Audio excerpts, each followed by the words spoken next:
Ça n'a évité son procès banini bon. Je ne vais pas rentrer. Ça va pexanga na kota nango.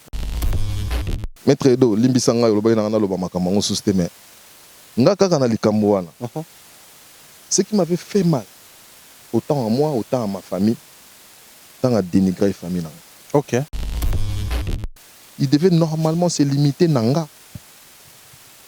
D'ailleurs ku famille wana ku te banite. Biso yebika yoka lokole. Batu tout baria. Mutazala choqué azalate. Massa nanga avocat ibsanga bi. Oh. Mais tu sais pas qu'il y a de la matière là. Matière. On appelle ça dénigrement. Le jour où il avait dénigré ma famille, le jour où mon estime vis-à-vis de lui avait baissé. Si je n'ai pas été fan de la musique de Koffi Olomide, mais j'ai été d'abord fan du parler de Koffi Olomide.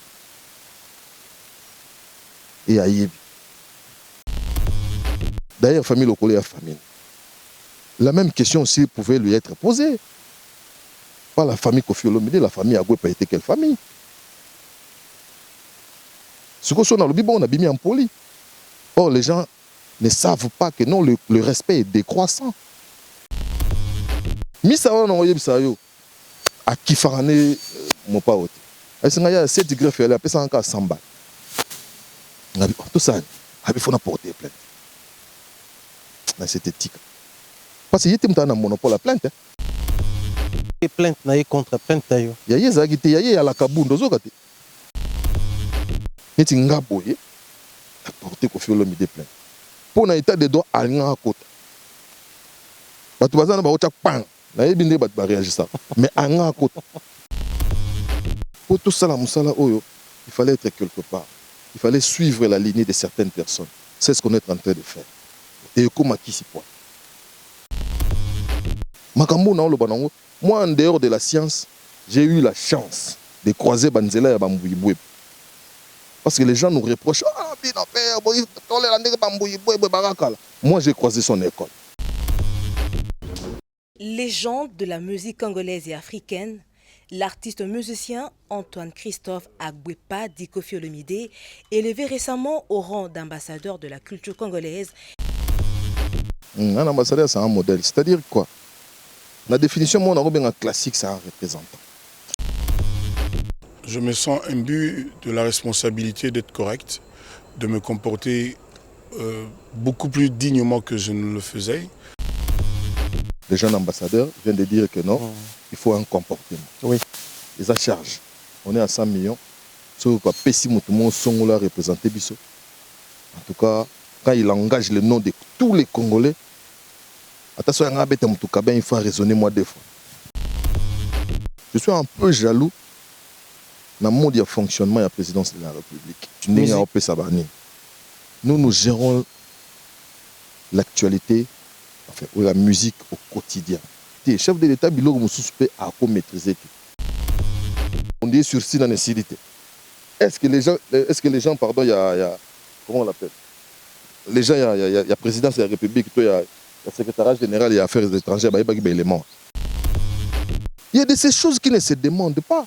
Un artiste ou je ne sais pas moi, un culturel, qui fait la manche pour demander un passeport diplomatique, c'est qu'il n'a jamais été. Ou il ne sait pas ce qu'il est. Les gens comme ça, passeport, on dit moi, Kora Mogoboye, tu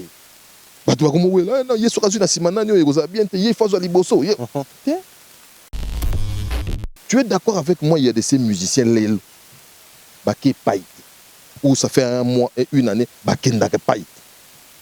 Il va faire quoi avec ses passeports? Babenga biso peo tozana mo a dire. Nganeti ngana secteur où qui na maîtrisaka bien ne peut avoir un passeport diplomatique, c'est lui qui a au moins l'année 15 voyages.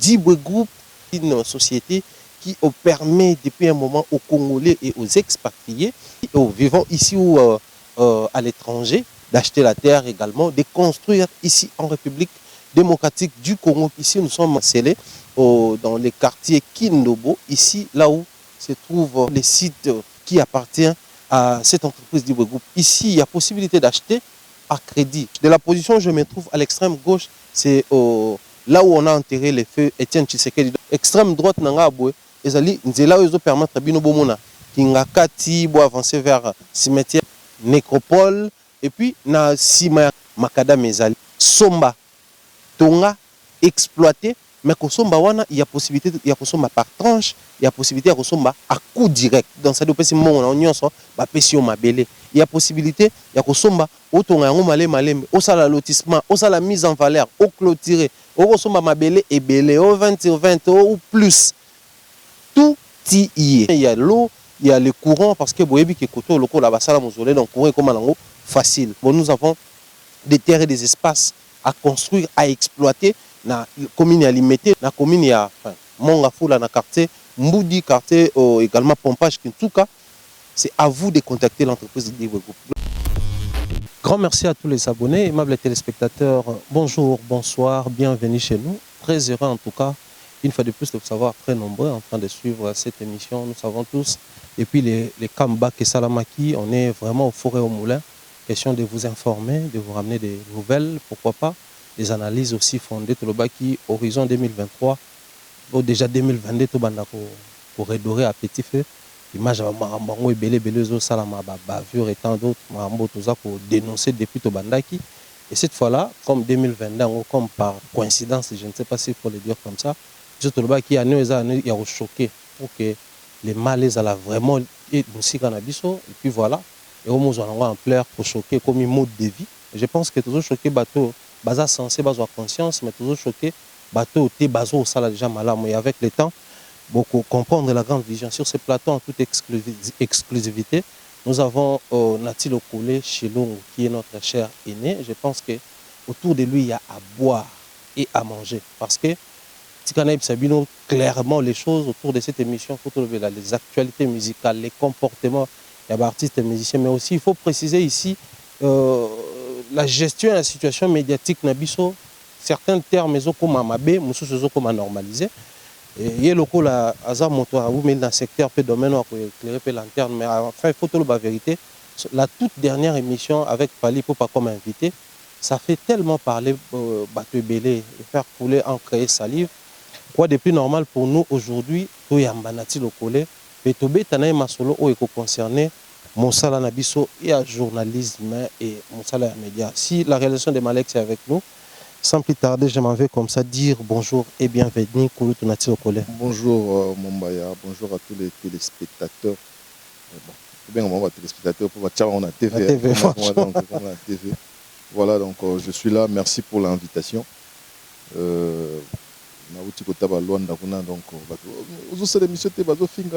ne peux pas passer pour répondre aux gens, mais on va passer peut-être pour éclaircir. À un moment donné, j'ai réfléchi auprès de qui, chez qui, pardon, je peux passer. Oui. J'ai réfléchi, et puis je me suis dit, bon, j'aime bien ce qu'il fait. Merci.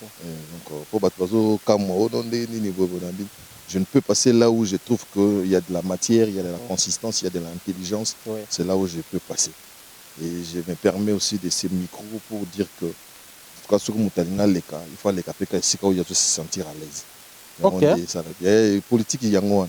Parce que même Johnny Hallyday paie à son âme, à l'écart peut pas monter son pété en France. Ok. Il y a un comme ça va te brûler, va révolter. Donc, quand des eaux y a un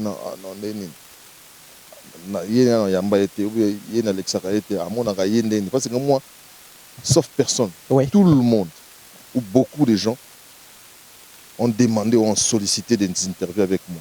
Si je trouve qu'il n'y a pas de la matière, il n'y a pas de la consistance, non, rien à je suis libre. N'est-ce pas, ça va créer genre discrimination. Elles vont sous-estimer certains. Les gens vont sous-estimer. Il faut qu'il y ait quelque chose. Il faut que je sente quelque chose. Vous comprenez? J'avais donné une interview à la va-vite, une interview flash. Oui. Na matang des femmes. Na vani pemé na mami lela. Na peso ka moi illustration. Oui. Na vani pemé na mami lela. Na moni jeune frère, mon jeune confrère, mon. Bala moka tendre au micro. Ouais. À chaud. Moi, au bout, exacté. Pour boya ko terme obim saba neti ba jaloux Voilà. ouais. Na banzo répondre au sentiment nous années pour na défendre j'ai dit normalement biloko bongo bito benga ba interview flash ezaka tamso ba 2-3 questions ya bandi pena au salle émission yoka siko question mon akati oh des fois on est dans corbière kutu po ya ko zoyer ezaki ya mobulu esalaki boye ouais mon avis ils ont la raison d'être dans notre question parce que des fois aux ana noana na site biso nous tolo ba paix à son âme mais tout dans ba question yo koluka guerre à son âme otamina le kanange pana ote et puis dans un libre nga naza otage ya motuté nga sona nga musicien autour nga question qui fâche aux questions eko énervé nga question embarrassante na temi na kera nga na loba na mona ki na sepela ki kalata na oto mona manda a sepela ni na question ta kena OK tout le monde a frère Patrice à sala acte moi ça la question à sepela te ils na matanga pe kaka à sepela ta balle que kena voilà c'est à dire les gens ils ont tendance né na zotal ba te comment lokwa na zuye boye on est na zuye ou bien na zuye ezanga na kati bien on accorde na coin ya ring na sala yo na sala na loba na yo na loba na yo loba na ngelo non je suis pas ton vassal entre nous soit dit je suis pas ton vassal tu as des questions au kutunanga on a kutuna on a kolinga nga peut te répondre na vandi nga na libre moi j'ai aimé une fois kala na no linga ba interview au Mar Bongo OK atuna na journaliste mo quel bon vent vous amène ici en France et à Tuni on peut dire quel bon vent amène les Français au Gabon. Waouh. Voilà, c'est hilar mais du moins c'est une réponse. Vous comprenez? Na boyi na nga za cassant mais na za na quoi quoi, c'est mieux. Très bien. Alors, il est sur ces plateaux. Comprenez que Zaki, une manière pour nous d'introduire cette émission, pour nous, c'est vraiment un honneur. Il y a Ozoye Boye, Azaki Tenabiso, Azongi. Mais sinon, les activités, section musique 2022, 2023, 2021, on a comme l'impression que jusque-là, place au coup, selon les gens. Genre que des gloires en gloire, hein, tout le baka. Après, c'est pas facile. Hein. Oui, c'est pas du tout facile. Pas du tout, surtout la configuration comme il est là. Oui. Si celui qui est là, à un moment donné, on s'est dit, en tout cas, celui qui est là, OK.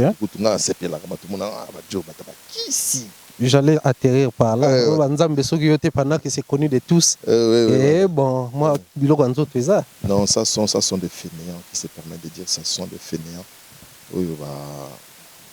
Déjà, c'est vrai que Dieu merci, mais nayebi ke bana pe ya batumsu batala to komba papa ya batumsu surtout comme koya ko loba mama ba kisi na télévision ils vont oublier l'effort, ils vont oublier la sueur, ils ont comme l'impression que non il faut kaka nzela mukusi il faut kaka kisi vous comprenez nalinga pena ko beta masolo na TVT bato baluka ba raccourcir bien on les raccourcis quinois les quinois aiment bien raccourcir les choses, c'est-à-dire que oh non mon bayana à la intelligent so ba lokeli yo compliment mutumo il faut l'excuse voilà net so ba na ti azosi la terre section musique zo la kaka parce que faut l'excuse yo ba te ba kana kisiti okutuna osokutana nanati nan atala ko kana luka mais ayebi ko zana kisi okutuna yebo oyebi ngundeni boyo mona ba onde bazaka te donc il faut zaka kisi.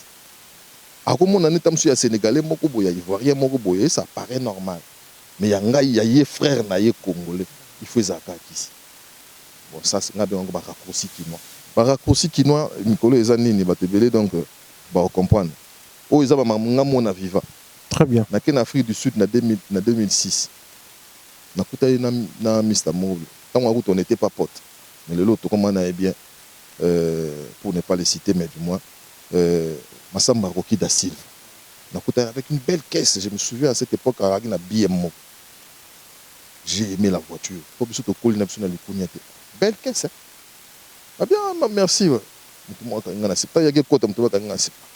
On a fait des suites qu'on a voiture, on a crédit.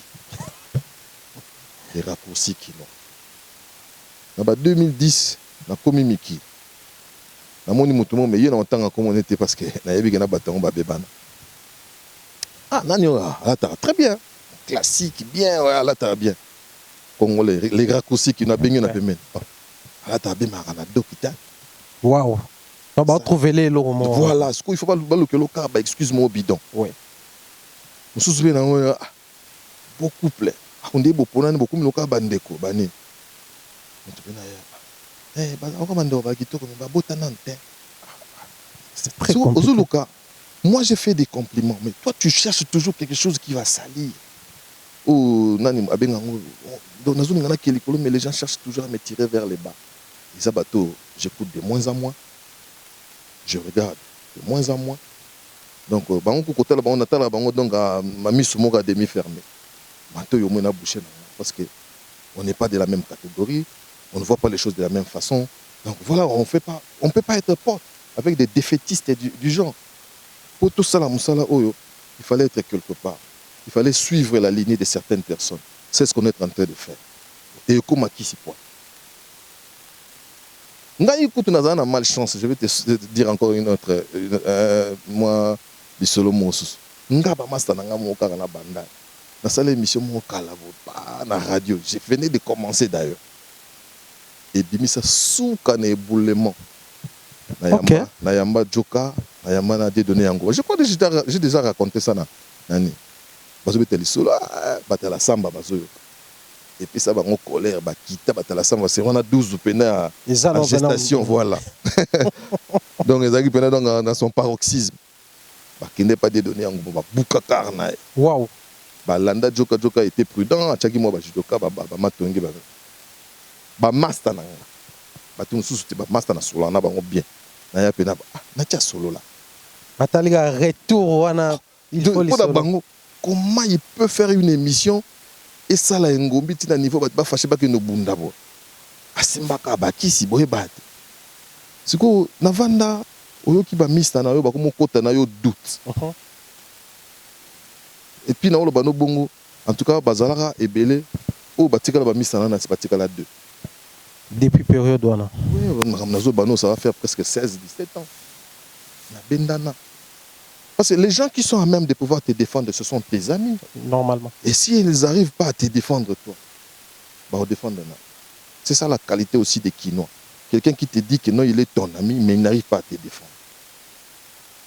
Moi, je sais comment est-ce qu'il faut défendre les amis. Et je les défends comme il se doit. Donc, ça, c'est une très bonne chose. Et je pense que s'il faut décrire la situation à Mboka, aujourd'hui, je pense que depuis un moment, c'est ce que je l'ai dit, jeune, génération Isasiko, génération montante, baza à la quête de modèle. Mais on a comme l'impression piste moi moulili pour comment c'est choisir un bon modèle et na ba secteur ébélé na vie na biso congolais.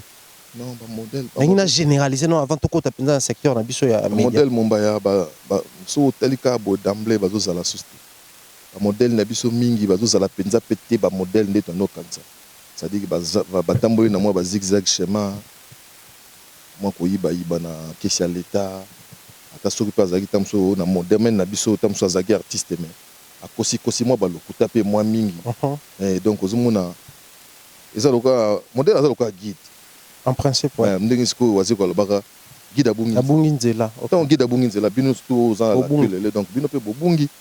C'est ça donc il faut que nous redérions l'image du Congolais. Congolais mikolo nazo tchako na ba statut na ngana lobaka motazangi bolingo akomona nzambe. C'est-à-dire que les Congolais ont commis un ennemi rouge. Quoi. Donc, je n'arrive pas à comprendre comment est-ce qu'on ne peut pas s'aimer au niveau où na linga rayote, au lieu de tout ce qu'on a qui Congolais, tu es allé chercher peut-être un autre étranger. Oui, ça y est, ensemble. Wow. Mais automatiquement, on a biso babolole.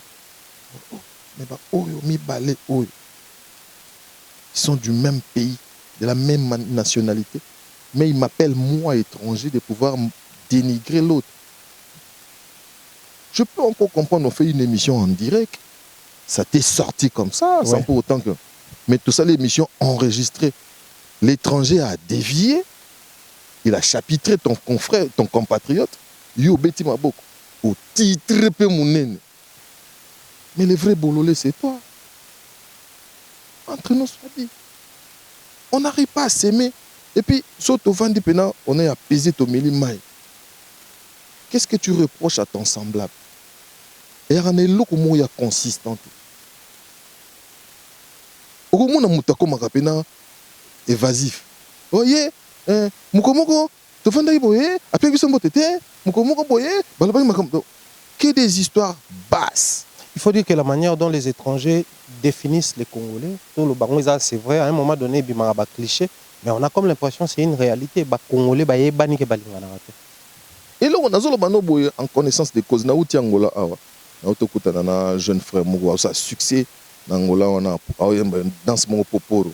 Dans ça, il y a une interview, moi vite fait, moi portugais, je traduire quoi. Ok. Mais si on a bani na Congolais, quand on m'a traduit, qui passe. Les Congolais, il faut balinga. Boye ba obabenga business. Abinga en Angola. Na songolo pakala na iba mission to yoka na mais il nous est arrivé ba pesibiso mbongo. Business is business. Vous travaillez pas ensemble. To travailler ensemble. So ba tuninga makamne na télévision, na lobby que c'est un bel artiste et le reste basta. Yango wan.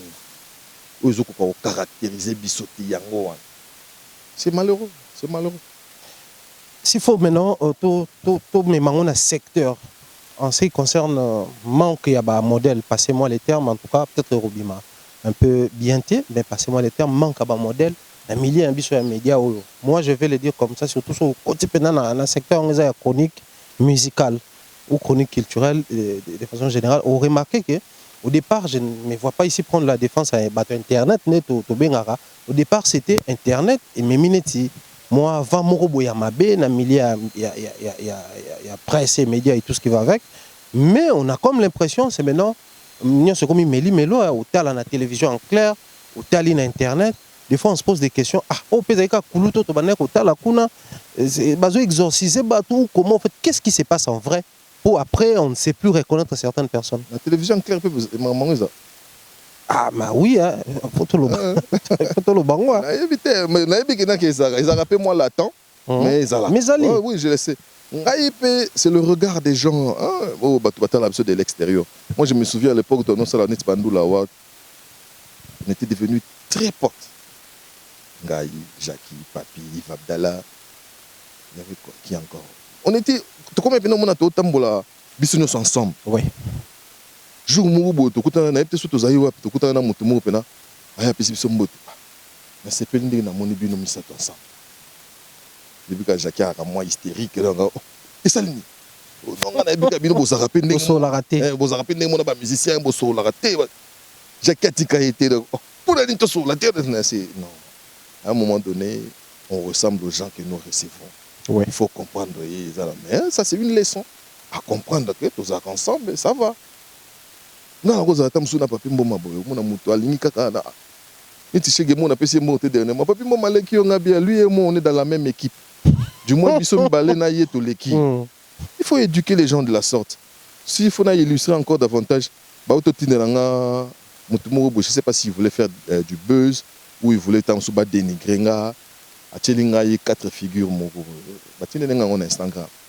On a mis Paulin Mukendi Marius Murunga, moi et puis Papi Mom. Oh, lesquels des meilleurs, hein? Lesquels est les meilleurs parmi eux? Ah, bah, l'accident, ce qu'on a dit, ah, Nassane. Oh non, ah, faut talander, bazo finga, oh, kuna. Oh, bah, finga, balobin. Oh, bazo pona, ote. Bazo pona, nan. Oh, bazo pona, pour les Mukendi, bah, monsieur Marius. Ndambu, yo, hein. Monsieur Papi Mom, ben. Ce qu'on peut aider dans sa haine. Tu peux me donner le nombre de chroniqueurs qui peut y avoir à Wana, na Congo. On a des gens qui estimé. Oh, il y a un domaine qui nous estimé. On a aidé tous à 3 000. Oh, et belle bon, il y a Congo mobimba. Tu as un master au bazar à Tamsuna Bapoto. Ouais. Tous à 3 000. Parce qu'on a 4. Si on a les derniers, on a 4. Ça va. Donc, ça va pas. Oh, yo mon ayo za danger.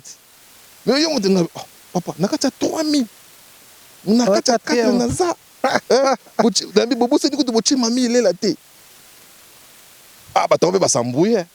Tu vois maintenant il faut éduquer les gens. Voilà. Il faut éduquer les gens. C'est-à-dire que j'ai toujours dit une phrase pour na bikomela na ngamo na comment.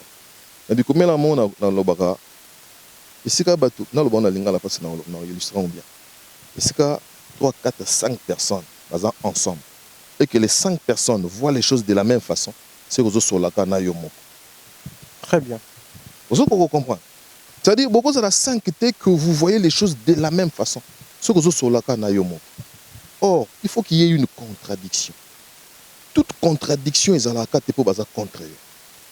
À partir de la contradiction que va jaillir la lumière. Bate belé bazo a raison en étant seul. Avant de dire moko, na ti wana ndazo sala ba sa mabe.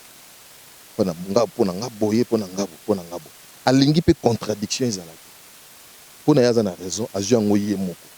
Alingi choc des idées. C'est ça qui tue le Congo. Beaucoup a raison yo moko, il faut solana bat de manière apaisée. Bo sololi. Nga na phrase na nga moko masa na nga jere be sa ngole la phrase. Qu'est-ce que tu me reproches? Surtout ni kamutuni omuni mutamati na te, mataki descend. To sola calmos. Tu me reproches quoi? Yo mona rayon de nini? Là tu t'amènes avec des préjugés. Ata condamné à mort ba yo kakaete. Tu me reproches quoi? Omona ba komo tourna. Donc nga nalela rasuste na regeta suste. J'ai aimé une phrase de Fali. L'humain ne me surprend plus. Mais moi, j'ai dit les Congolais ne me surprennent plus. Congolais, on dirait comment s'identifier par rapport à moins haine. Non, on a le compliment. Jeune frère, il est bon. Moi, ça n'a pas tout à je ne reçois pas. Ok. On dit qu'il ne reçoit pas. On a commis ça, mon bayandé. Je l'ai fait une fois avec Yves Abdallah. J'étais fan de lui. C'est mon jeune frère, mais j'aimais sa façon de faire les choses. C'est dans le banc, on a une émission, mon cabaya, on a dit, ah, il va un bon. C'est-à-dire, tout le monde a relève les assurés. Donc, il y a la TV, déjà. Ça, c'est la conception des Kinois. Je n'engage même pas le Congo, la conception des Kinois. Il y a un monde qui a dénigré mon tour. On va me dire, on va personne qui est mené à Manolba. Craindre l'homme, mais n'avoue jamais. Voilà. Ça, c'est bien. Mais après, je pense que dans un cas, exemple, moi, je trouve qu'ils sont opportun. Il y a Yves Abdallah, quand à l'époque, au Banay Gomona, qui relève les assurés, vous avez pas osé pour le baron. Mais qu'est-ce qui se passe aujourd'hui pour qu'il y ait une rupture? C'est-à-dire, on a comme l'impression qu'il y a maintenant conflit des générations. Génération Moroboye, ceux qui dans la zone baron, comme imperméable, créer, soit accessible. Une autre génération, au besoin admettre que ça l'a bien, et lingi pété. Pour approcher bino parce que déjà bino peut sa tendance ton impression à battre Moroboye au bas approcher. Je prends exemple sur yo puisque dans un plateau tout ce que les gens disent sur Nati. Donc en fait c'est toute une catégorie mais na pesia on a yo que vous n'êtes pas accessible, on a comme l'impression que bino déjà donc top level et bino et puis le reste basta basala elo. Ngaba tu so ba na simananga so na moni musale zabe na pusana. Bon, le cas, on a répondu au nom de tout le monde. Donc, on peut répondre au nom de tout le monde. Parce que moi, je ne suis pas comme tout le monde. Moi, je suis comme Nati. Tous les jeunes, on a 100 ans. À moi, parce qu'il faut reconnaître aussi, je ne suis pas tout le monde. Ça, c'est vrai. Les lots, avec Bavant, on a s'inspiré dans les réseaux sociaux, il faut l'utiliser un peu comme le supermarché.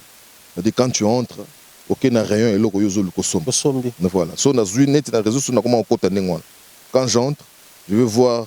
Et là, on a un poto, on a un Nikos Aliagas, on a un logo, on a un logo, sinon, tu vas t'éparpiller à un moment donné, comme il y a un kanda. Donc, oui, c'est que vous dites. Donc, voilà. Mais tous les jeunes, mais je dois me défendre avec des exemples. On a un jeune logo là, Pilar. Je ne sais pas si tu connais. Oui. Ouais. Je l'ai suivi comme par hasard, dans Téléman, dans un concert, Moko. Je ne sais pas si c'était quel festival, dans Al de la Gaume. Timbre vocal n'est pas Marius Mouhonga. Wow. Quelle diction, quelle prestance. Nazelaï nga. Agoye bisom comme ça. OK. Nazelaï nga, Nazelaï na dragaï. Mais c'est non, il y a de la matière. J'ai la diction, la prestance. La récupérer. Le jour où j'avais eu un petit poste dans digital, ma personne cellule, il y a culture. Na dirigeant je l'ai appelé.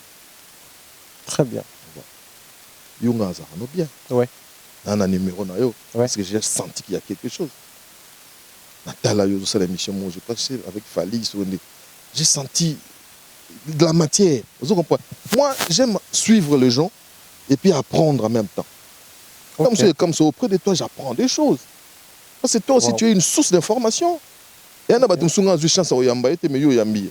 je me sers de ce que toi tu as fait, Ok. de choper ma question. C'est comme ça se passe. Comment il s'appelle Nani Nisusu na tangete tamsoya aussi Bayoyo casserole. Ouais. Yekuta d'ailleurs okuti ya kozala tamsusu beau-frère na biso mais aya pe bape ya ba ya musala na c'était petit nanga boye te boye. Yekuta grand frère na ye Didier Badi Bangana na pesi mbote maestro na Afrique du Sud. Abenga ya psi salaka lokola nati. Ba petit mususu bakoma ya lokola ba adversaire. Aye déjà na Kedan Barai donc non ndinga alia wa le kate jo azomona ya zanan. Non ko betelo lisolo petit moko aya na boulot oyo. Akela ne déjà payé nini mikili. Aye adversaire kangai nani donc ba on a prouvé bango. Ironie du sort ebini. Papa a botier. C'est bien. Toi tu fréquentes qui? Tu es dans ces métiers-là. Fréquente les natifs. Donc, aïe déjà pas d'ailleurs donc ngana bino donc bibio bino. Mais pour quelle raison? Mais c'est l'impression que vous donnez à mon ça que mutu pas koya. Ce n'est qu'une impression. L'impression a toujours été trompeuse. Dans la net, Stéma, c'est pratique. On vit comme des amis. Ouais. Comme des amis. Ngai soki na sentir que na cause de l'eau que pas na. Et que osa verrouillé et que le peu que moi j'ai eu que na ko transmettre na yo pour yoki. Ouais. Parce que ngana na philosophie ni. C'est-à-dire quand tu te dis mon petit ou mon ami. Parce qu'un ami on le choisit. Il faut un élément de ressemblance. C'est ça là. C'est-à-dire que si vous avez ce que vous avez fait, si vous avez massa na yo poko yibelo ka mutu. Très bien. Si vous avez ce que vous avez fait, sala eloko boyete. Donc tout ça na ba 3 4 5 biloko ya ndenge mo. Il y a ba similitude. Yango yesala que tout ça route ensemble. Ngana na massa moko boye, na massa moko na ba bleu blanc. Moko msusu na kutia o mela bien. J'étais peiné. Je me bien. Yo no ala ka bon kala no yeb sa ngate. Abi na no ngana cha à l'aise. Tant que na mona ka yo melate, na tika lo mela na miso. Na tika o pe bongo, o timela no pe ngate. Ko na landa ka na matanga moko bo. Abi ndo moninga na o mela bo. Na yeba ki pe ki yo mona ngate melo ko moninga comprendre ka. Donc na amitié ou comme je tiens cette amitié, na lingi na bebi sangote. Na sala ka volonté na yo po sala ka yanga. Je crois que c'est un peu ça.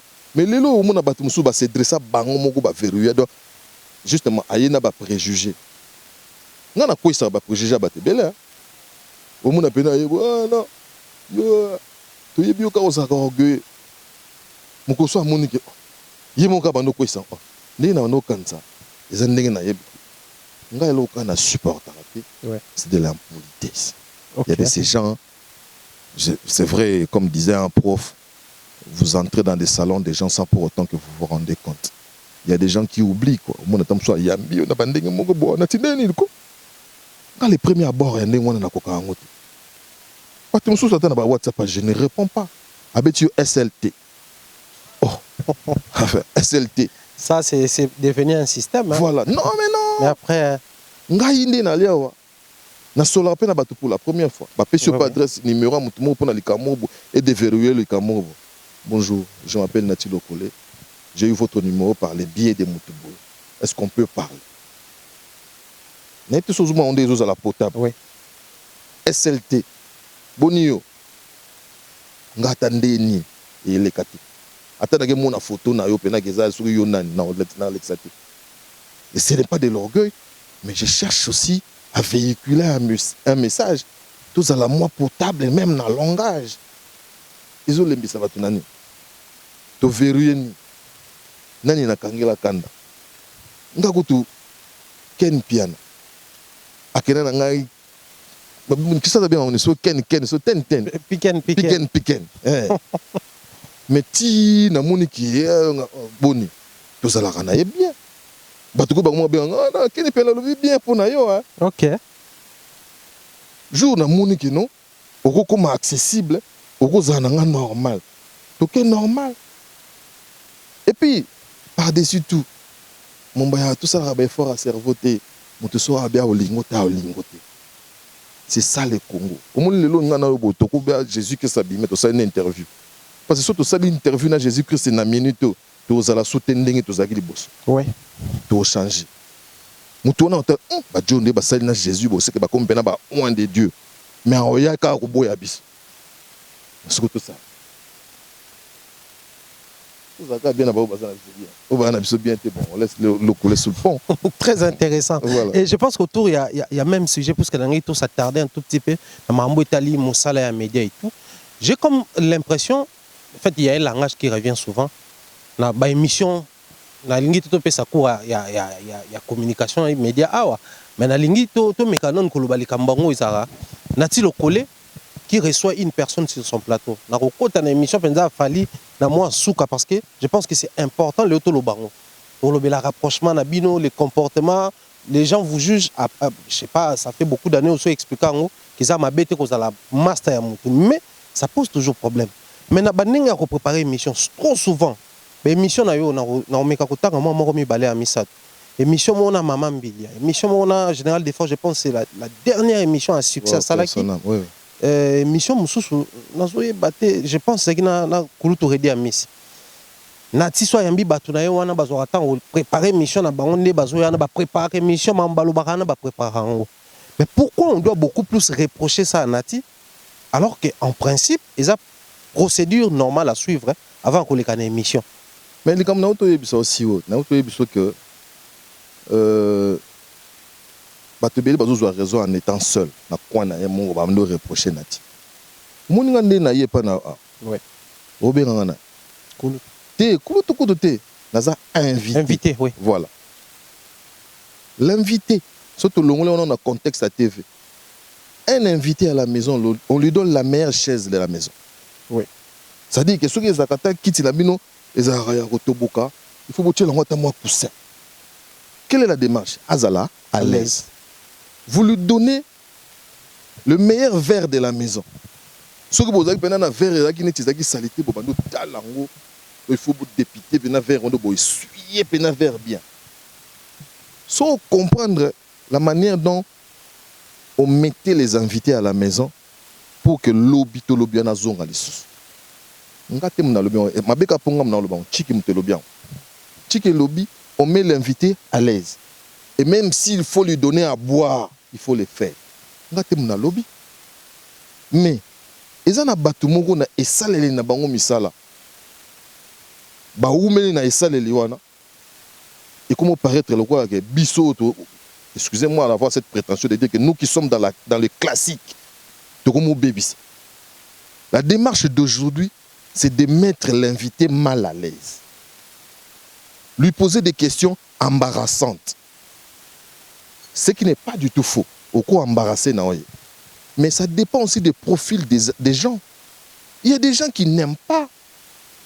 Demain ou après-demain. Pourquoi je dois t'embarrasser? Et surtout qu'au ligni naote. Naïbisi mutumoko nangola na sengabi. O reprocher ngani. O yo trop fali ngabi. Ça ce n'est pas une excuse. Fali c'est un ami. Le boulot ne m'interdit pas d'être un ami à Fali. Je suis ami à Fali, autant je suis ami à Lacoste, je suis ami à... J'ai beaucoup d'amis dans ce monde musical parce que ça fait près de 20 ans. Par rapport à cette émission, je reproche. Il y a un raisonnement. Ah, ils ont une émission pour préparer qui? Attendez, on a ça à 2 minutes, on a tourné. Si on a un exemple, ça court les rues. Il y a une émission, on a aussi la gymnastique à cerveau pamba. On a aussi la gymnastique à cerveau pamba. Au moins, une question vous me reprochez quoi? Makambo o ngana kena na fali na plateau na kena na hotel na makambo o ngana kena na ba ready ya on a kena na fali ta. Avec ready à un moment donné vous avez comme l'impression que toi on a besoin de parler quoi. OK. Mais ngana ngai partout au na leka balanka on aime bien te suivre avec ready, on aime bien te suivre avec Manda, il y a une complicité, on rigole ban. À la base une émission de musique c'est une émission de détente. À moins que je me leurre. Eza bongo. Oh, makambo na oloba oyo zate otuna ex cameraman moko boya azangaki présentateur ye moi comme présentateur lelo te. Makambo na oloba nango, moi en dehors de la science, j'ai eu la chance de croiser Banzela ya Bambouiboué. Parce que les gens nous reprochent ah bino père boy tolera ndenge Bambouiboué barakala. Moi j'ai croisé son école. Moi j'ai été coaché par Françoise Vite. Dernièrement ezala kwa na zi trophée. Et ça, pour les 20 ans, il y a carrière, il y a Mamie Lela. Na côté na manda tcheba. Non, on peut se photo. Abinanga, j'arrive à te suivre. Okay. Continue comme ça. Non, moi, on a gagné, on a habité sur un trophée, on est dans un passeport diplomatique. Souka na sentiment na yokanga. Mbiaka walandanga, abisanga continue comme ça. Nous tous ana manda tchebo. Comment on l'appelle, l'état généraux de la presse. Yambinga, Nati, j'aime bien ce que tu fais. Continue comme ça. Mouibo écoute un coach déjà, donc il écoute déjà tant na ragando sangabi. S'il y a un élément au nazana il y a yo. Ok. Mais biso de basi moi bundi sanga ya niveau de razo ngaka ko sala. Ah salanga ba makamu on dit vu alinga ngati. Mais une fois yo sangabi. En tout cas, la lui refait les choses au comme. Et ce salaud net, donc et ça le grand bien quoi. But où on a ali noté. N'a pas donné à l'air babinemi mususu. Na yebse yo mkomso na bete yo fali le solo ngabi. Oui babinemi no mususu comment netianga. Et comment donc et longo donc alinga la fali te bazana makambo na bango ba swana. Et yepep pa na. Ope otuni bango yo zo ninganga te point. Opposa la porte na ye. Nous devons comprendre. Neti, émission pour reprocher ngani. Petit moko soyez. Oh non, il fallait tout naïe. On a des abonnements. Abiolo, il fallait le banaïe que. Bobi misaki album nzela mongo na wata. Ya wata zobeta ya zobeta. C'est pas vrai. C'est une question intéressante. Ya wata zobeta ya zobeta. Oh ngabi ozo justifier wata ndeni ezobeta yezobeta tende ah yo monte wata azo voyager na babar tout ezobeta bane ngana okene kana buzoba batu il faut que na il faut les aider na kata buzoba neka ya wata ezobeta yezobeta te ngabi ya wata ezobeta et puis si ba date oh et puis si ba date ko à quelle place bopo atangi nga ba place wata ki kutu misika msuya yebite ngabi wata zagi na pe na lwalaba zagi na Lubumbashi akena sur Afrique du Sud abia yo mozomona. Ce qu'il fallait à qui? Tant qu'il a fallu affacher. Oh. Donc, comment ça? Moi, je gère l'actualité au quotidien. Oui. Mais ça, c'est là. On doit y que tu as gagné dans le là. Abeti Lubumbashi à 2 fois. À qui Afrique du Sud? On a alors, il a fallu, il a fait.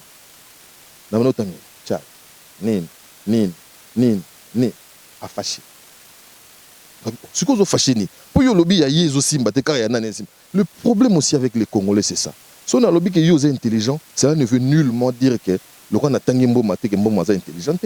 Le roi n'a tangi c'était maï testé que c'était maï. Non. Na minute, tu en as souk ba tanga 2 3 ba tangi. Ils font partie ou be combo et Rwanda.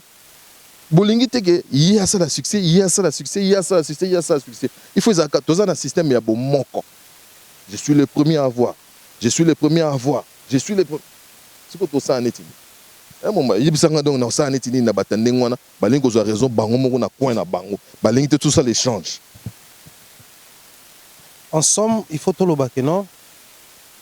Na o batoizo reprocher c'est vrai humain, il y a des moments où on s'est miré.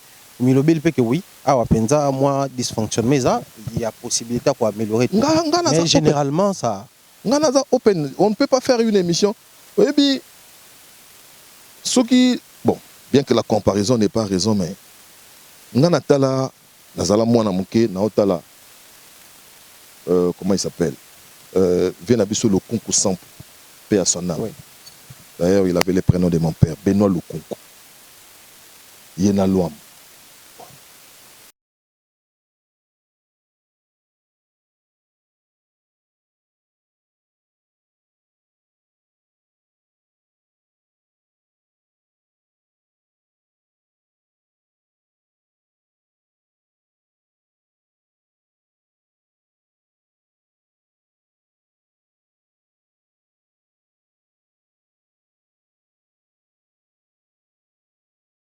c'est il faut tout zonger dans le système Makala. Une émission de musique, c'est une émission de détente. Il y a un programme où tant que tu as nausée. Ce qui va comme détente, bino se fan de via. Ah ouais, tu vois comme les loyaux émission de musique est comme on a guerre. Au lieu d'étendre bino beaucoup moins déjà de par les titres. Botala ndenge nani a recadrer.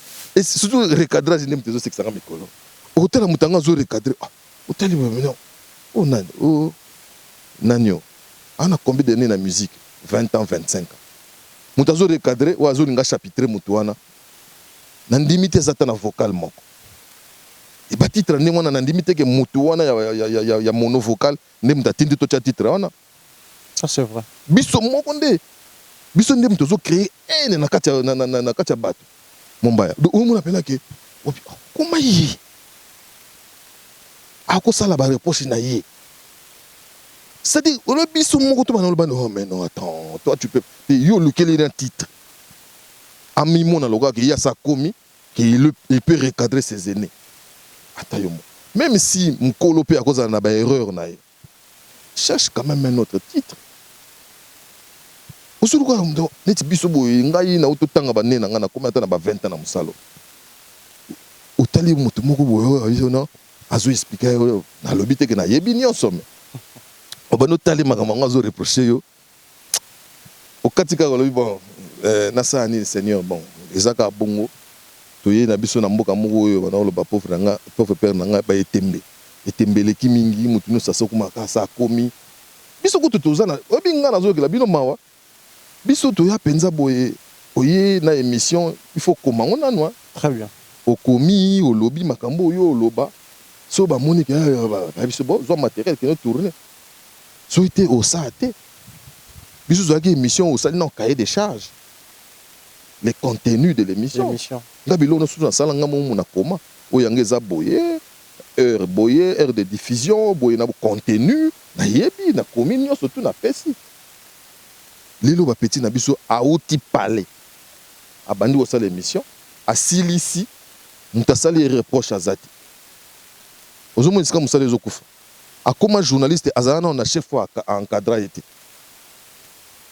bato o bakumisaka ye eza bato abwakaki ana petit na ngai deux fois te na sepela ino fort le quoi sepela na libanga na ye ana reproche au sala hote parce que les gens sont en train de rouler je dirais de circuler tête baissée mukolo ya oyebisa ye que non au sala ki mabe phrase ya facile lokola ba congolais ba kana lokola za jaloux ezati ah na jaloux. C'est que au sein déjà aux hommes s'engagent. Oh non, les locaux confiés pas non. Bah succès à la télévision tant que y a n'a pas pour ça succès à la télévision on l'a fait. Surtout le but plutôt ça la moi jonglage on a tout fait et là on va pas inventer l'eau chaude. Magam nous surtout essayer ça là déjà. Mais yo toujours n'attend sous ba la qui sont là pour na olingate na lo recadrer. Non petit nanga bozo qui m'a jaloux. La jalousie c'est-à-dire, on a la définition, tu as quelque chose et que moi je ne possède pas, et de surcroît, j'envie ça. Pourquoi ça n'est pas le mot que on a en mais qui pas en mais babi on a batuka de manière forte, donc de manière, ça a mis sur le vocabulaire, monsieur Père Sobatkan. Donc quand on a, on t'a fait un gars au azajal. Si on a jalousie, on a aider, on a pas. Très bien, Nathalie Okole, je pense que Oza na kati ya musala média, ça va faire aujourd'hui la penze belende moko lobi à tout côté ngo, mais pour réfléchir autour il y a certaines réalités où peut-être on a comme l'impression ils ont vraiment créer confusion dans la milieu musique surtout et j'aimerais bien connaître avec vous sur ces plateaux tout mais pour réfléchir autour il y a passeport diplomatique au bazako pesa si ma cause titre et ambassadeur culturel je pense. Au départ, c'était deux artistes, Dadju Gibbs, et là, un troisième Abaki Sami. La dernière information en date, Isaac Bongo, Kofi Olomide. D'ailleurs, je souhaiterais tout l'Andayango d'abord, et puis nous allons revenir sur ces plateaux pour cette fois-là qu'on réfléchir sur la réalisation des Malek sont après, balancer sur les mains, et puis nous allons nous retrouver tout juste après.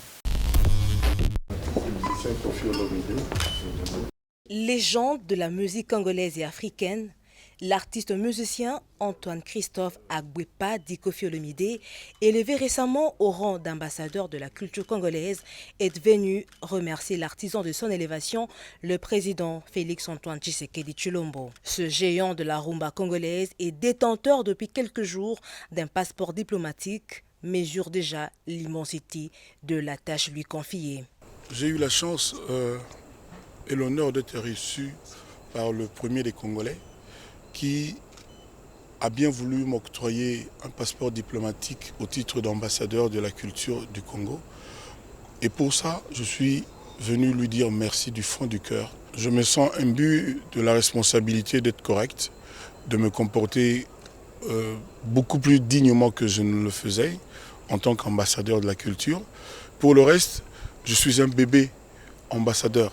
Donc je vais demander aux experts en la matière d'accepter de me rencontrer pour que je m'imprègne de la valeur d'un ambassadeur digne de ce nom. J'ai ma petite idée, mais je suis un profane en la matière. Et pour cesser de l'être, je me ferai violence pour rencontrer les experts et pouvoir bien exercer ce rôle d'ambassadeur de la culture de notre pays. Comme ses jeunes frères Gims et Dadju, Kofi Olomide sera désormais au front dans la promotion de la culture congolaise et particulièrement de la rumba congolaise fraîchement inscrite au patrimoine immatériel de l'humanité. Quand on m'a décerné le titre d'ambassadeur de la culture, j'ai dit que je partage cet honneur avec les grands comme Taboulaye, Papa Wemba, Emenea, Madilou, Pepe Kale, Papa Lutumba Simao. Donc je partage cet honneur d'être ambassadeur de la culture avec eux et aussi avec beaucoup de ceux qui sont encore en vie, qui mériteraient aussi ce titre. L'artiste musicien en a profité pour présenter au chef de l'État son tout dernier trophée de légende africaine issu aux awards organisés il y a 2 mois au Nigeria. À travers ses ambassadeurs, la République démocratique du Congo se doit de consolider les acquis de sa récente mandature à l'Union africaine. Acquis qui gravitent autour de la promotion de l'identité culturelle africaine. Nous sommes de retour sur ce plateau. Botolanda interview à Kofi Olomide après rencontre à Naena, les premiers citoyens Yambo Kanabiso Mobimba, le président Félix-Antoine Tshisekedi Tshilombo. Tout le monde déjà photo sur Kilaki, tout le monde qui n'a qui passeport diplomatique, mais on a ce que Zaki Penza officiellement, Bakutani, après tout le monde même a présenté trophée na Yasuka Otek aux étant artiste, la légende et la musique africaine. Mais là-dessus, le collège, j'aimerais tout mes canons Penza pour éventer les bois en ce qui concerne cette affaire. Il y a ambassadeur culturel. Qu'est-ce qu'on attend par un ambassadeur culturel? Enfin, quand on dit ambassadeur culturel, tout ça comme attribution, image, tout nini tout ça, un ambassadeur culturel. Il y a culture à Congo, bien entendu. Un ambassadeur, c'est un modèle. Ok. Un ambassadeur, c'est un modèle. C'est-à-dire quoi? Tu peux réagir autrement. C'est-à-dire, la définition, moi, on a un classique, c'est un représentant. Très bien. Mutumuro Baché, na pays moro songolo pour représenter biso. Parce que na bengi neti modèle na sens nini. Muto a que nous représenter biso. Fois à la na moi comportement moko songolo. Na c'est un élément où yo moni même l'ambassadeur en question, le jeune ambassadeur vient de dire que non, il faut un comportement. Oui. Et ça charge. On est à 80 millions. On est 100 millions. On est à 100 millions. En tout cas, quand il engage le nom de tous les Congolais, il faut raisonner moi des fois. Ah non, très bien. Donc il faut soigner le comportement. Donc, on m'a tardé sur ma Kofi Olomide pour susciter ma et belé. Donc, j'aimerais rendre un peu, je dirais, impersonnel. Je suis un peu jaloux dans le mode de fonctionnement de la présidence de la République. Dans ce secteur général, il y a la musique.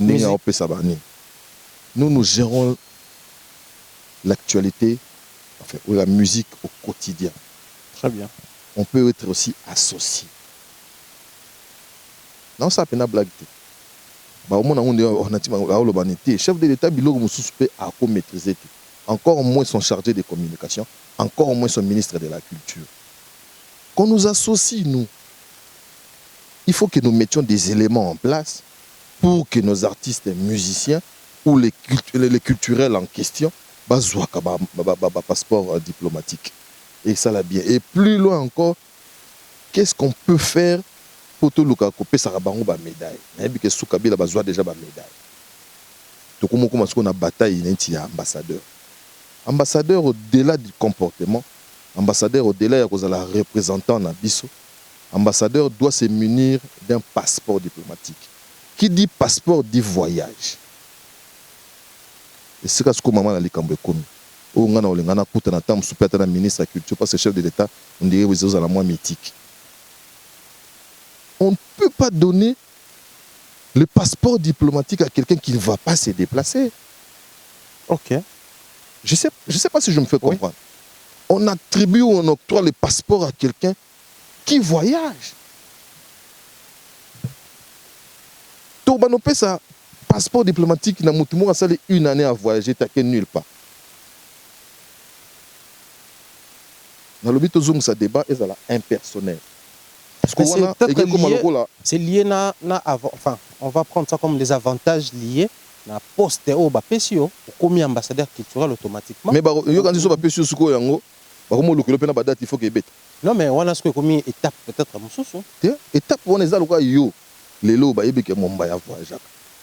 Akenda ka place boya, beta ka place boya, beta ka place boya, beta ka place boya. On a le bango déjà c'est vraiment un raisonnement avant-gardiste. Dans le sens que pour na après Gims na Kofi et comme il est ça c'est en tout cas il faut éviter à vide cœur de dépassionner débat. Dans ma pécio passeport c'est ça pour que tu voyages. C'est-à-dire on sous-entend que lelo oyo babet sakao na Tchad, babet sakao na Gabon, babet sakao na Côte d'Ivoire, babet sakao na poto. Tu es d'accord avec moi, il y a de ces musiciens lelo Baké Paït, où ça fait un mois et une année, Bakendake Paït. Il va faire quoi avec ses passeports? Il vend des cartes photos. Il faut bouger, il faut vendre la culture en question. Il y a un temps où Gims na Dajungabi, bozo comprendre te, ba vrai ambassadeur bangwana, bakenda na bamboka nyonso, ba Gims bakenya sura bando qui na passeport on a tina ba Australie. On saura que non, il y a un pays qui existe en Afrique qu'on appelle le Congo-Kinshasa. C'est ça l'ambassadeur à Ote Kabiso partout. Donc, beaucoup de photos où il y a un ponanga. Mutali bosonano ponanga. Ou un rose passeport na bango nyonso na ba ochama kelel. Ils ont Mukwege. Ok. Vous comprenez? Mukwege a eu des petits démêlés, des petits soucis pardon avec le pouvoir d'antan. Mais je ne crois pas avec le pouvoir actuel. En place. Parce que c'est un mois de mèche. Comment beaucoup de tika, depuis que le Congo est Congo, on a eu un prix Nobel.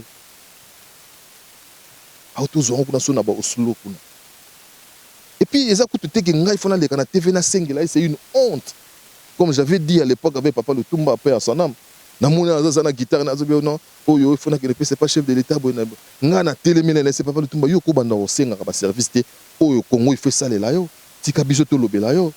Il y a de ces choses qui ne se demandent pas. Un artiste ou je sais pas moi un culturel qui fait la manche pour demander un passeport diplomatique, c'est qu'il n'a jamais été ou il sait pas ce qu'il est. Il y a de ces choses qui ne se demandent pas. Mombaya nga na sina salade déjà ba makambo na ovana na ndako nanga na ozela bayela ngango soko komi ko senga ko mosala pena o main tendue. Je me dis ndi ozana moi doute moko boya yo quoi. Est-ce que nga penza esa bako kansanga Mukwege neti nga na zo sengela Mukwege to komisa ngo passeport ngo to ndike comme exclusivité à musique. Jusque là c'est la question qui se pose. Est-ce que rotika la kaka na ba musicien? Il faut yango na sengi ba benga biso pe o to za na mo adi.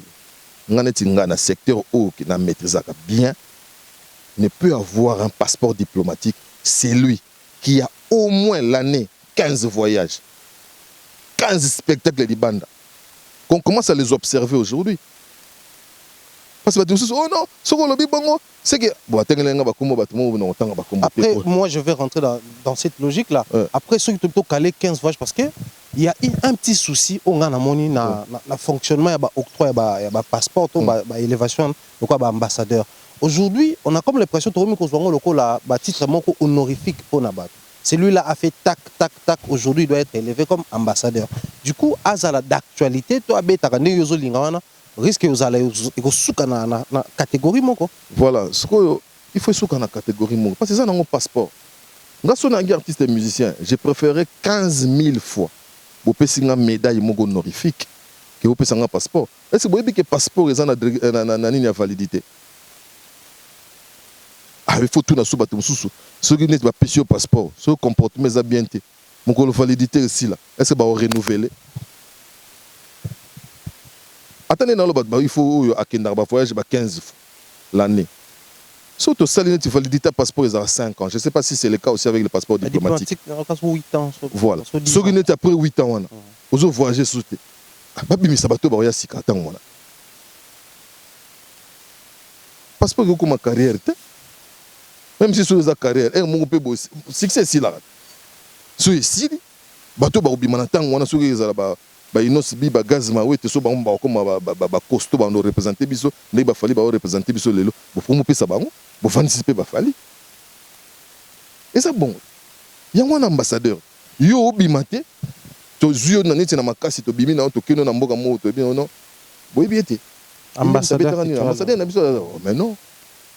Tu actualiser tes passeports. Passeport autant actualiser yo peut te lokape batasika o peut ba pesa bango. Lelo ba comme ça passeport on dit neti moi kora moko boye ti. Bato ba comme wela na yeso kazu na simana nyo egoza bien te ye fazo liboso ye. Okoza obandaki pe musique liboso. Oza na moi perdre ta vitesse ba o baza lelo. Ngana okama te so ba pesi yango neti. Inos bi avant bon soko no tanga ba kombo bato musu ba aussi. On a banda karaté. On a doté kabiso azobima. Ko ba yaye belé bazar wa basali ba 2 ans. Surtout le but ba no sala mo exercice wana même avec les gens qui nous suivent à la maison. Tout ça l'exercice wana moi moki. Qui sortent aujourd'hui ou bien les autres wana mois de février. Quels sont les artistes et musiciens au babimi li band? Au babeti li band. Quand depuis 2022. Depuis bandi en 2022. Héritier. OK. L'appareil a bêti tout. Aké déjà né, comment on l'appelle? Turquie. Je suis petit nanga, comment il s'appelle? Touti na Angola. Bunafile. Donnant le banamini tout na moni en Afrique. En Afrique du Sud. Fali. Il a été déjà en janvier, le 1er janvier, à la Côte d'Ivoire. Cameroun. Voilà. On s'appelle Inosbi, parce qu'il y a autre chose à Cameroun, je pense quoi ça peut Ghana. Voilà. Donc, c'est quoi bato mususu wana bo pesa mon passeport pour bakiwa. Et puis plutôt qui peut te donner pas. Bato mususu pe ba l'autre passeport. Pour na monde na biso ya ndule oyo, il peut y avoir tout mon baya. C'est la crainte de certains. Non, il peut y avoir tout dans le sens nini. Pour ba musicien on a tout au biso to tanga, il faut bazo passeport diplomatique. Donc ils peuvent voyager comme ils veulent. Parce que l'avantage du passeport diplomatique, c'est que nous voyageons qui côté mon protocole d'État et il y a passeport et même à la maison Schengen ba tcheli omo ninyo. Bato na ba na ba donc. Dans le but que c'est le cas des musiciens sur nous. On tout ça côté appelle moi ressemblance. Mombaya. Nana moi chez les musiciens dans le but que sont ndeni. Chez les musiciens tout est possible. Bato wa no côté là. Nini. Ilongina ona nga ekokana na ngwa. Pour monsieur batambola mingi na batambo mbaza à peu près na ba. Bon ngana doc na nga. Ça passeport diplomatique OK. Bon, imaginez ce que bakamati ba kangi biso passeport diplomatique ce qu'on a miki. Tu vois l'image du pays est entachée automatiquement. C'est-à-dire il faut vraiment verrouiller. S'il faut aux monter en bas, il faut en penza monter en bas parce que le passeport diplomatique n'est pas pareil na on a besoin de médaille. Il faut verrouiller. Dans la même logique, il y a des craintes autour, il y a passeport diplomatique, enfin, qui est ambassadeur et tout. 15 concerts, les bandas. Si vous avez 15 concerts, telle année, bon. Et puis, probité morale aussi. C'est là où je vais atterrir d'ailleurs. Voilà. Probité morale est très intéressant. En fait, un ambassadeur par exemple, parce que lui, il doit représenter la culture. Mais le quoi baponi as un musicien, ça doit se limiter na musique naie to ba makambo mususu okota parce que là maintenant comme c'est vrai même Koffi Olomide l'a dit, il faut consulter ba ambassadeur Yakala pour apprendre davantage parce que mais s'il faut généraliser les cas. Oui, quand il y a un chef de l'État, on sait qu'un secteur maîtrisé. Parce qu'après, c'est là où moi je suis. Oui. Bon, on prend un exemple comme ça. Gims qui tient certains propos ou peut-être est dérangé. Oui. Étant ambassadeur culturel d'un pays, oui, ça va directement entacher les pays.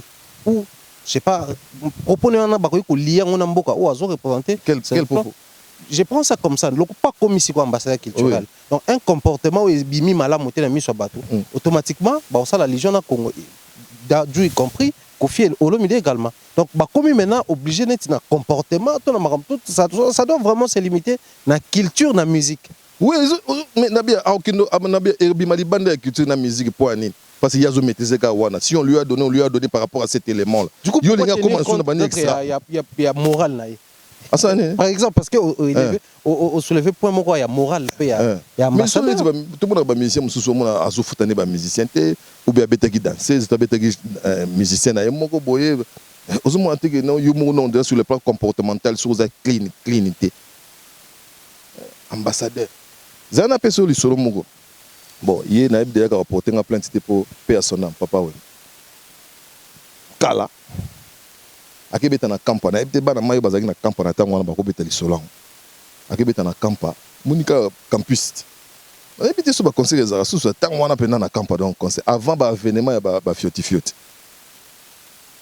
Vi beaucoup abeta muni pena donc public mo logique munika bana kampa bazo taleka. Azo yema vi beaucoup c'est aussi quelqu'un qui s'adapte facilement dans milieu bani. Alors le bani ka français. Comment dire tout ça wa? So boyebite il y a de cela quelques jours Baoucho Nomenga Penza ambassadeur de la jeunesse. Ah, il gars bana kampa. Fait beaucoup ambassadeur de la jeunesse. Baotaleka. Ah obetando. Na kati euphorie wana. Après bazaki na danseuse avant l'avènement ya ba na se bazaki José Maria banani mo bazaka ba danseuse mo balaka na kala. Fait beaucoup. Tant on fait na zobina. Mi panda minene mi beaucoup azo commissaire siko dans ces azo bien bana kamba babela Ambassadeur de la jeunesse. Ambassadeur de la jeunesse via zonga malamo. C'était automatique na ebite so bana maya kamba ba ebi solo. Ce que je monte bi on bête le solo ambassadeur de la jeunesse, je ne peux pas cacher certains mots. Au moins ce que de comique il faut ba valeur eza.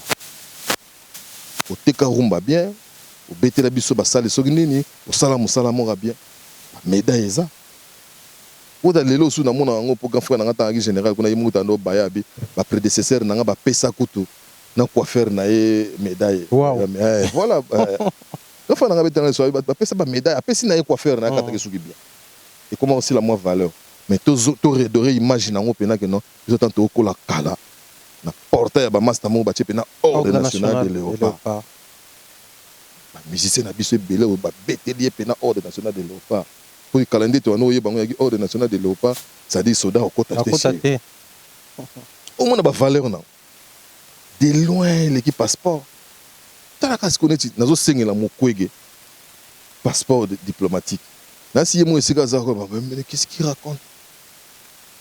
Na ça dernier prix Nobel. Biso il faut tout redorer dans babilo na biso. Tout redorer. Parce que je vais choquer les gens. Les lots où il y a mon passeport diplomatique n'a d'aucun France. Au moins, il y a un qui n'a pas passeport diplomatique à qui je d'aucun France. Oui. Ouais. Pour il y a comme le roi moi mythe, moi bois to zia wa. Bato le roi pour battre sous ndenge na la minute bato la terre. Le ko ba pesi mutu boye, pesi boye. Nga inetinga. Zela na kena battu sous. Che do ki pena ali falansa. Che passeport diplomatique. Non, on réfléchit moi des fois. Ok. Non, c'est pour rigoler, on aime le Congo. Ça, c'est intéressant. Mais après, autour de Babilo Congo, on se pose déjà des questions. Hein, parce que là, les conditions, la description des conditions, on se pose la question. Moi,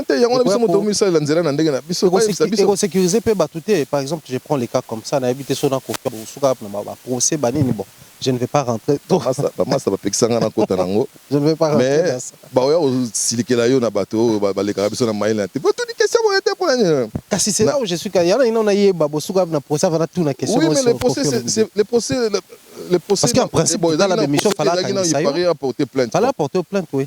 J'ai aimé la phrase d'un ami ba tuninga bi non sukandeni na plainte na yo na kofi.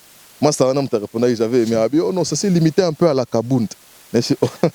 Na lele français on m'a bien dit c'est la kabund ni abi non et suka ikaka ne kabunda lo ba ke démissionner mais après voilà yé pendinga na apporter nga plainte mais na ozonga nango pendati maître Edo limbisanga lo ba na lo ba makambo système nga kaka na likambo wana ce qui m'avait fait mal autant à moi autant à ma famille tant à dénigrer famille nanga.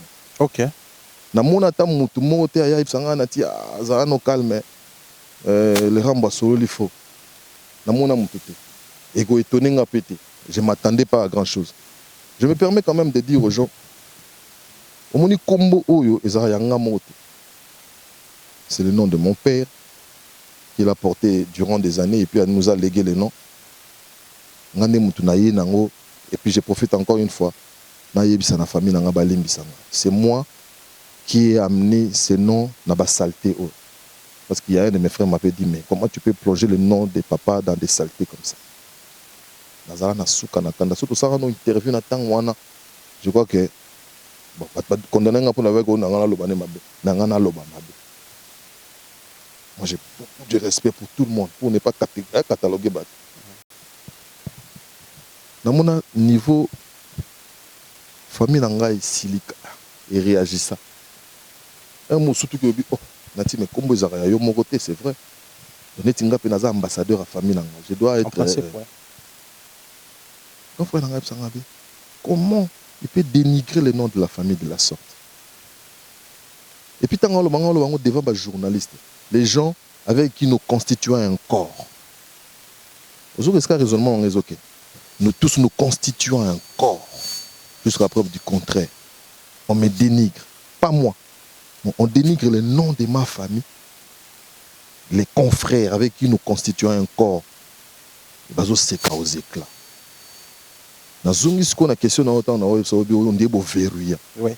Tu vois maintenant les raisons qui poussent Nati Lokola à verrouiller avec certaines personnes. C'est ça. Parce que Ngana Akondi Mangote, musicien, il a dénigré confrère Nanga. Il est l'écarté. Si on a un problème, il devait normalement se limiter Nanga. D'ailleurs, la famille, on a un peu biso ebika yoka lokole batu tout baria mutazala choqué azalate masananga avocat ibsanga bi oh mais tu sais pas qu'il y a de la matière là matière on appelle ça dénigrement au moins ampleur elle comme c'est-à-dire nous comprenons on n'a pas moi to comprendre ma ambition tout de la même façon il avait dénigré ma famille oh ngana ko salate. Et sous le coup de la colère, moi je ne suis pas là. Mais il ne m'avait pas répondu et il avait raison de ne pas me répondre. Au cas où je suis le fils de Benoît Lokole Wato, qui a été directeur au CNS, INSS, à répondre. On appelle ça dénigrement. Toko kendaka na biso na ba jeune na biso ba musicien. Oko saka na famille mututa. Misa nga na bimisa 7 griefs. Pourquoi na okuka mwana mona. Alobi na ngabi. Tanga aloba nongo ah non so saka na oyindi sela ye. Nga na jonka na ndena biso ba musicien ngabi ayindi sela nga ndé. Abi na ngate ko yindi ça c'est une menace de mort. C'est quoi que na ngabi une menace de mort, ce qu'on a loi na biso. Il faut muta écoper comme 5 ans de prison. Nous sommes dans un état de droit. Parce que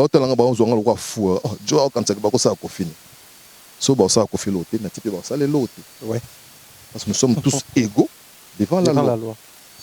Attends, sous le coup de la colère, surtout dans la télévision, les jours où il avait dénigré ma famille, le jour où mon estime vis-à-vis de lui avait baissé. Je comprends. ces jours-là, vraiment l'estime. Si je n'ai pas été fan de la musique de Koffi Olomide, mais j'ai été d'abord fan du parler de Koffi Olomide. Et Ayebi. Nga na respecta ba. Nga papa akwepa na simba na loboko nga. Comme si Ayebi te na yebisa yango pe jamais. Avenu na mama fa na kota ba di ba dia ta yaki na mama mabanga ba ni via zoya bo na ko ngo. Na edaye. Parce que non seulement c'est son père, c'est aussi mon père. Ouais. Je sais respecter le père à autrui. Ma mère nanga, elle est encore vivante. Na benga maman na Koffi Olomide te karaboye de manière sekano ba yami. Maman nazo ba un témoin, c'est son oncle Ressé qui fut ami à mon oncle déjà décédé, oncle Noël. Atanara ba kanda onengenya. Misa wana oyebisa yo akifane mon pa oti. Est-ce qu'il y a 7 greffes elle appelle ça encore samba. Ngabi tout ça. Il faut porter plainte. C'est éthique. Parce qu'il y a un monopole à plainte. Mais là, il y a comme compliqué plainte contre plainte. Il y a des à la Kaboun. Il y a des à la Kaboun. Bon, la Kaboun, c'était juste.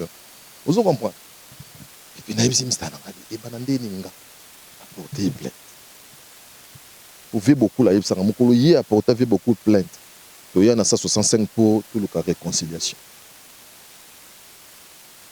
J'ai trouvé un papa affaibli, humilié. Le temps de Miko pour Loba, à quoi Loba. Na pembe na yebsangabi, ngati na komi na ajoyo, na yebite ndeni ba portaka moto plainte.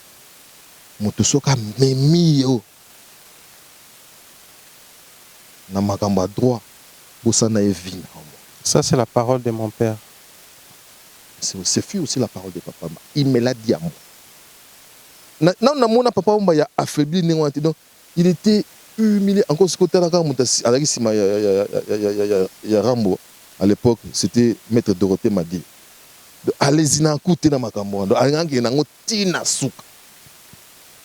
Michel Kabea Baya. Donc, on devait avoir un arrangement à l'amiable. Parce que Papa Wemba, emprisonné, ou bien tué na Niouf. Tu vois un peu. Il y a un gaboye, a porté Koffi Olomide plainte. Pour un état de droit, à l'un à côté. Tu vas avoir un réagir ça. Mais à l'un à côté. Parce que Bissonos tout ça égaux devant la loi. Au moins, il faut qu'on il peut être choqué. Souka nanati. Ningi na yoka yo l'équipe les oubliés nanine. OK. L'équipe les oubliés na yo côté. Yo l'équipe trésor lumière nanine. Yo d'ailleurs qu'on attend on ozaki ndeni. Comme pe na kozong so yo pe na tant on ozaki ndeni. Nous venons tous de quelque part. S'il y a eu une évolution, c'est tout à fait normal parce que nous cherchons tous l'évolution. Mais il y a Oya Siko que d'ailleurs famille locale et famille. La même question aussi pouvait lui être posée. Pas la famille Koffi Olomide, la famille Agwepa était quelle famille? Ce qu'on a le Bible, on a mis en poli.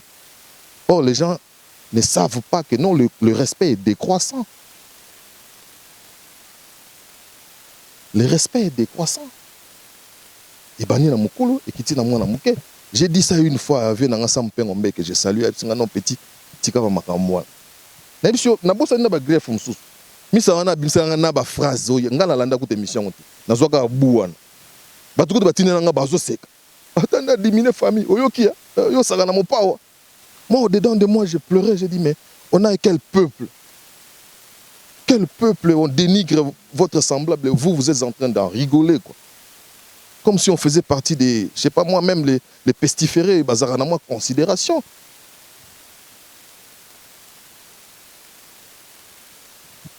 J'ai posé cette question parce qu'il y a tout long là, peut-être un équivoque dans tout. Quand on analyse autour, il y a ambassadeur culturel, faut dire, comme il y a Koffi Olomide qui figure parmi Batouana, et puis ça impressionne. Bon, il y a impression, ça toujours fausse, mais il faut toujours dire que dans le vraiment tous à la esprit libre. Et on a une question concernant suite à ma procès la sur les soukas. procès. Il y a un reportage au Tchélibiso. Ouais. Lui-même, il a avoué. Hein. Je ne sais pas si je peux passer aux aveux, donc il ne maîtrise rien. Il doit s'inspirer de certaines personnes qui sont dedans ou, je ne sais pas moi, un truc du genre. Il va comprendre que non. Ako baby ça passeport à batouté. Et ça, il va contribuer à le passeport. Voilà, je suis dans les reportages quelque part à lobby. Ils ont impliqué Pénéné Nabango Kozala pour couper ces images à bien. Autour de il a intérêt. par rapport au comportement. Alors on se pose la question, les passés, quand tout ça compte pas dans la situation, parce que Kofi, il faut dire que non, aussi au terme danser, c'est déjà passé, oui, mais ils acquis sur ces. Du coup, ils ont reproché quand même quelques marques. Donc tu me rejoins à Zouangote. C'est là où je suis en fait de poser la question. Sur ça combien? Mais c'est un échange. En fait, j'allais poser la question dans le sens est-ce que passé wana où ils appellent lointain, ils approchent.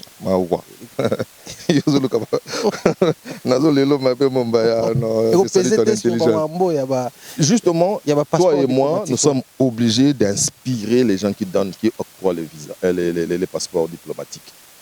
S'il faut rentrer dans cette logique-là, ça craint. Ça craint, Nini, ça va de l'image du pays, mon frère. Hein? Image à pays, parce qu'on aime beaucoup. Il faut que nous évitions les avis des cœurs. Vous comprenez? Avis de cœur, il faut pousser un raisonnement moins loin. Sur le plan artistique, si ça ne dépendait que de moi, on va donner à tout le monde. Parce que tous les artistes et musiciens au Congo, comme des forcenés, ils travaillent comme des malades. Et on doit leur octroyer des passeports diplomatiques. Mais sur le plan musique, sur le plan culturel, il faut tout sur le plan comportemental. C'est hyper important parce qu'on connaît les Congolais. Même il faut surveiller. Ou de moi-même, je dois avoir aussi un comportement. Et lui, il a eu les réflexes de pouvoir dire ça. On dit sur est-ce que les gens, pardon, il y a comment on l'appelle? Les gens, il y a présidence de la République, il y a secrétariat général et affaires étrangères, il y a des éléments. Ou carrément qui nous disent que non, nous sommes en train d'octroyer les passeports diplomatiques par rapport seulement au travail réalisé. Oui. Qui nous disent les critériums. Mais Ngana, je refuse. J'aimerais assez qu'on nous associe. Ça, vraiment, j'ai fait vraiment la manche. Donc, je suis en train de faire Nao Dragué Bino. Invitez-nous. Mère Nabiso, Maman Kati. Bobengisa Biso, Biso Betoya, tu émettre un avis. Il faut passer les messages dans le conseil culturel et à président de la République. Par exemple, il y a Naïbi Maman Kati, ceux qui moyens aller, associer Biso. Tu vas ensemble avec quelques artistes et musiciens. Tu y es plus ou moins potable. Il ne mérite pas. Il le mérite largement. Mais il faut qu'il y ait des critériums. C'est-à-dire que Nalingi. En fait, d'autant plus que Baopé Sango Batunion chez Paris qui est critérium, mais allez, gars. Et dans un moment, on a critérium, mais parce que dans ce qui m'a fuite, moi, je ne pas Zach. Après,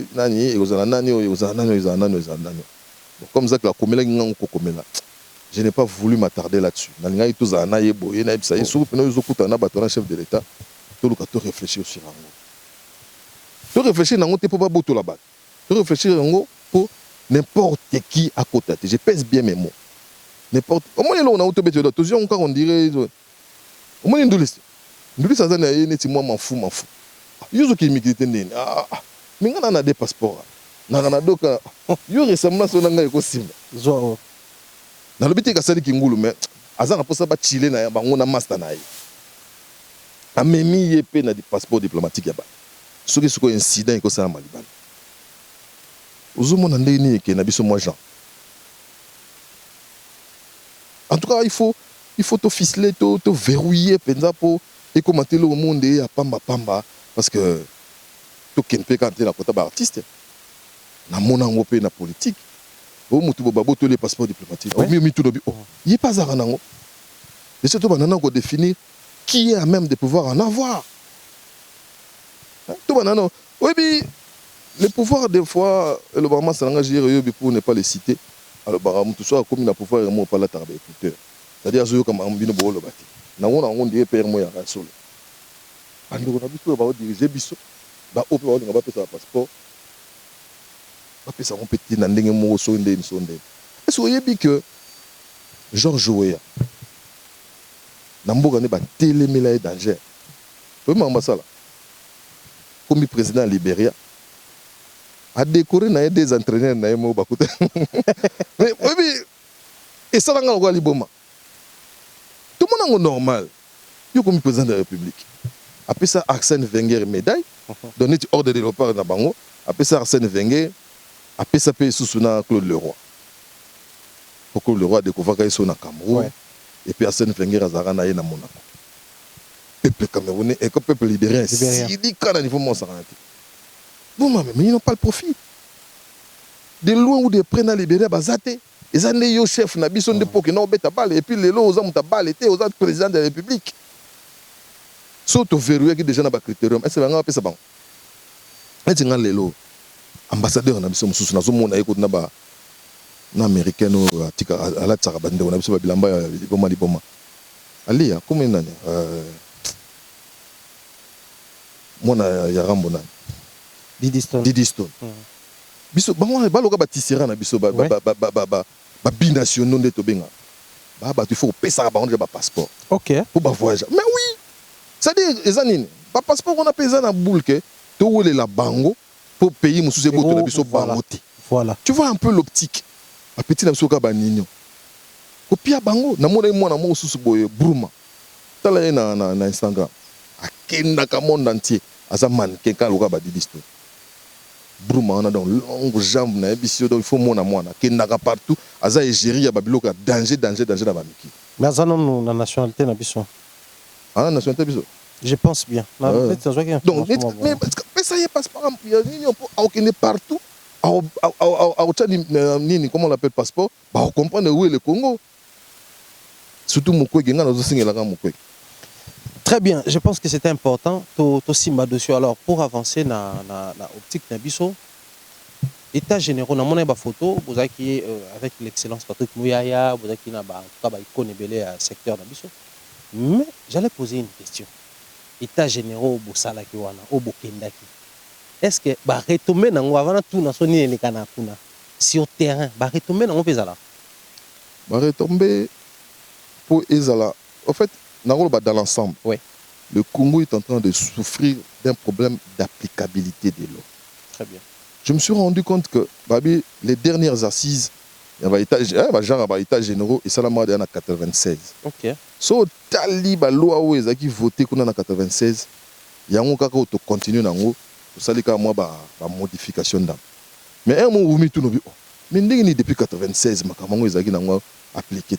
Justement, c'est ce que je viens de dire. Donc, le Congo souffre d'un problème de praticabilité. Je ne sais pas moi si ça existe. De praticabilité, il y a la loi. Loi existe, mais ça souffre d'un problème peut-être de suivi aussi.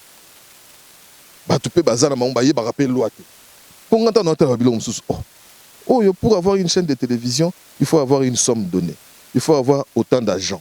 Il faut avoir un programme. Et le programme en question, il faut la disséquer par rapport à un pourcentage. C'est-à-dire que non, le sport a autant de pourcents, le truc a autant de pourcents, parce que vous êtes une chaîne de télévision généraliste. Et ça, il y a depuis Songolo, depuis Diego Kao. C'est quoi? Ils sont en souffrance pour nous. Il y a un problème de suivi.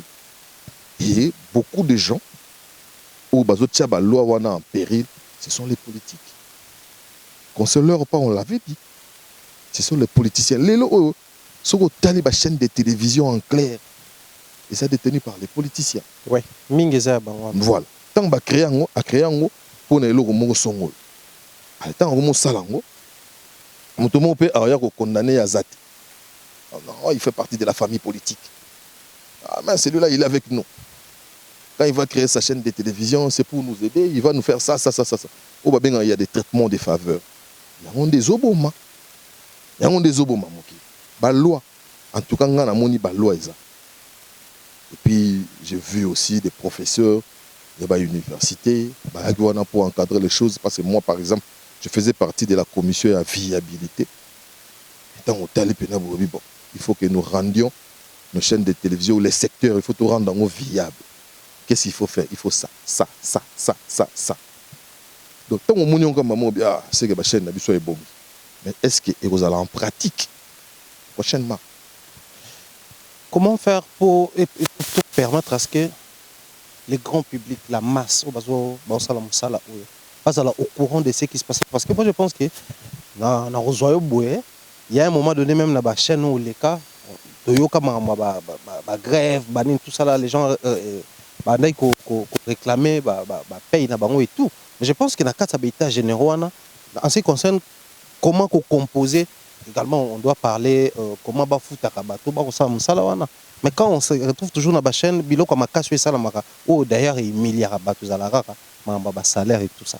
Ouais, mais surtout, l'eau et salami, moi j'ai perdu des talentueux et tout ça, digital, parce qu'ils ont revendiqué des choses. Les gens comme les Perrault, Tilelo, Nalelaray, Mabé, c'est vraiment un excellent. Bakenda, parce qu'ils ont revendiqué des choses. Attention, il y a un tribunal, il y a un travail, il y a un météo, il y a noir sur blanc que nous avons raison. Mais, au Taliban, chaîne, même, les lois, ce que mon père, loi, ok. Et on le retrouve souffrir dans le monde. Intouchable, qui est belé dans le niveau de mon santé, ou bien, je ne dis pas que c'est ça, mais du moins, comme na bino pousse na pene comme qui sont des nini ba soudoyer na bango peta mususu magistrat ba soudoyer na bango soki syndicaliste ba soudoyer na bango inspecteur soki ya dossier là ya travail dossier là li je tant tozana ba raga c'était pareil na mona masananga bakaki ya kiwa pe bazanga boulot ndengwana c'est-à-dire que ba revendiquer makambu ba ke na ministère à travail ba ke na inspection à travail bon ma père ba zu gain de cause mais congolais ayebisi indien soka ko na bango esimbi baona nyonso bakoma osenga mpe balongwa lokwa kaka so ndeni mpo bazwa à l'époque ta baocalcule babenga oni décompte final biso nyonso toyoka ono okozwa 11 chab so bacalcule yango bien okozwa 11 chab oui bon natengama na nga nazwa 11 chab na nakende kote mosusu kongola atimbisi ye kaka bitete soko mingi kaka kopesa baoyo ba 11 000 wana bamisusu bakoya ebele bapréféré na bango bazwa 30 000 bapesi sikoyo inspecteur à travail pour aboma bino muta bano sabino ba virgule c'est-à-dire boye lelo na ville ozika boye lobby ayebi ne peke bolemba ti pe bolembi ti pe makambe ko mususu donc voilà et le réseau boma biso quand les lois du Congo ne sont pas du tout efficaces ou bien ce sont pas les lois oyo bazo mettre en pratique ndenge sengeli et nous sommes en train d'en souffrir donc voilà quoi. Très bien, je pense qu'un dernier virage na biso ko kabwana yote le quoi tous yo betika to profiter, c'est vrai la toute dernière émission ndena lobaki au début de cette émission, il y a eu na fali pour tous se mettre d'accord que ngata on attaque émission là je salue d'ailleurs comme ça Adassa Kena la maman des étoiles tout cela on a eu même l'analyse na baki en fait je n'ai pas vu grand chose dans l'émission na o koya ko ça les émissionnette nde babenga ngo éveiller bango babenga ngam na benga bango ndenga. OK.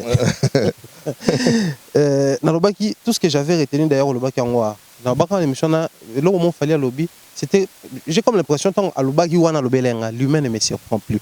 En fait na komaki na virage moteur on a bien d'accord. OK. Là maintenant je me suis senti neti na jouer le roman pour moi ça suffit déjà.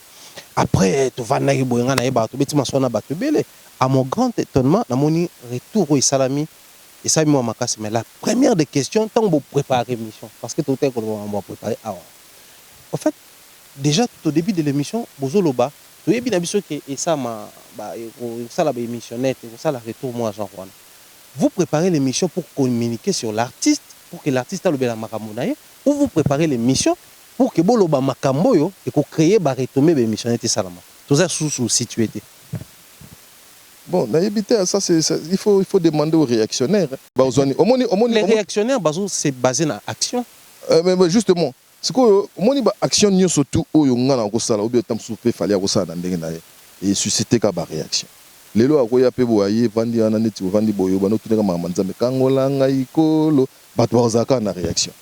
C'est ce que je remarque. Oui, et puis, j'ai ça.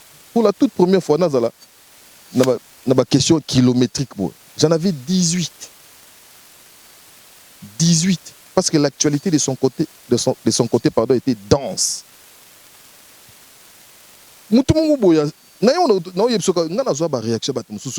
Seigneur, exactement ni.